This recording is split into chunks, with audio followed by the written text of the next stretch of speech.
এই দিকের পরে ধরেন জুলাই সনদ পাশ হয়ে গেল, মানে জনগণ ভোট দিল যে আমরা এই জুলাই সনদকে চাই। এখন এই জুলাই সনদ যেভাবে দেয়া আছে এটা তো নোট অফ ডিসেন্ট সহ দেয়া আছে। এখন বিএনপি যে তার নোট অফ ডিসেন্টটা দিয়ে রেখেছে এবং ধরে নেই আমরা বিএনপি পার্লামেন্ট সরকার ফর্ম করলো, তো বিএনপি এসে যদি বলে যে আমরা আপার হাউসে পিআর করতে পারবো না, এটা তো বলেই দিয়েছি এবং সেটা জুলাই সনদের মধ্যে দেয়াও আছে, তো এইটা জেনেই তো মানুষ এটার পক্ষে ভোট দিয়েছে। তো তোমরা আমাকে প্রেসার দিচ্ছ কেন? আমি তো পারতেছি না।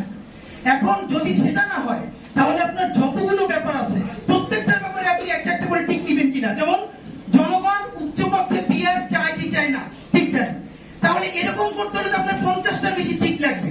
তার থেকেও বড় ব্যাপার হলো পিএইচডি যারা একমাত্র মনে হয় আইনের উপরে করে না আর পলিটিক্যাল সায়েন্সে করে নাই, বাকি সবাইরই তো আবার বিদেশে ট্রেনিং পাঠানো লাগবে খালি এই বলে পড়বার জন্য যে এখানে আসলে বলছে কি।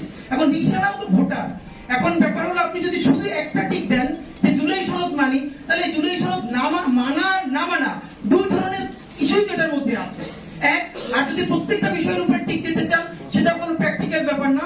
তো আমাদের যেটা অত্যন্ত জরুরি সেটা হলো পলিটিক্যাল পার্টিগুলো আবারও বসে তাদের নোট অফ ডিসেন্ট গুলো কতটুকু কমাই আনা যায়, কারণ এই পরিমাণ নোট অফ ডিসেন্ট রেখে, এবং আমি বলতে চাই ধরেন বাংলাদেশে তো আরো গণভোট হয়েছে এবং খুব গুরুত্বপূর্ণ যদি গণভোটের জায়গায় শহীদ প্রেসিডেন্ট জিয়াউর রহমানের সময় হয়েছে, আমার জানা মতে এরকম সিগনিফিকেন্ট নোট অফ ডিসেন্ট সহ পৃথিবীর কোথাও গণভোট দেওয়া হয়েছে কিনা হিস্ট্রিটা আমার জানা নাই।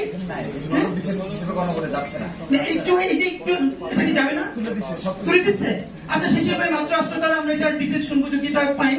কিন্তু ব্যাপার হলো এই হ্যাঁ আমাদের যেটা একদম স্পষ্ট ছিল জুলাই সনদ বাস্তবায়নের মধ্য দিয়ে আমরা যে নতুন নির্বাচনটা চাই সেটা, তবে এটাও করা এখন এনসিপি কি পলিটিক্সটা করতেছে এটা তো আমিও ক্লিয়ার না, আপনারা কেউ ক্লিয়ার না, যেটা পলিটিক্সটা ভালো অর্থে করবে। কিন্তু এইটাকে সামনে রেখেও নির্বাচন যদি পিছিয়ে যায়, যে প্রচুর কাজ করে তারপর নির্বাচনটা করতে হবে, তাহলে সেটা আমাদের দেশের জন্য ভালো হবে না। তা আমাদের জন্য, এবং আমি ফাঁকে বলি যে শহীদ পরিবারকে তো আমরা সবাই যে যার কাজে ব্যবহার করি, আজকে এখানে আমরা সবাই বসে আছি, সামনে অনেক শহীদ পরিবার আছেন, তাই সামনে শহীদ পরিবার যাদের কাপড় চোপড় দেখলে আপনি বুঝতে পারবেন যে আসলে তাদের জীবনে তো কোনো পরিবর্তন আসে নাই, এটা তো বোঝা যায়। তো তাদের জায়গা থেকে এম্পাওয়ার্ড হয়ে আমরা যে যার কাছ থেকে পলিটিক্সটা করি, কিন্তু একদম বেশি নেমো খারাপ না হই, সবাই তো কম বেশি নেমো খারাপ, আমরা বড় অর্থে নেমো খারাপ না হই। এনসিপির প্রতি যেহেতু পাটোয়ারি হয়ে আছেন, ওনার পলিটিক্যাল স্টেটমেন্ট আমি এনজয় করি, খুব রিয়েলি এনজয় করি, এবং আমি মনে করি প্রত্যেক দলের এরকম দু চারজন ব্যক্তি দরকার। এনসিপি লাকি যে পাটোয়ারির মতো একটা ফিগার পাইছে। তো আমি যেটা খুব এবার ভালো করে এটা বলতে চাই, দেখেন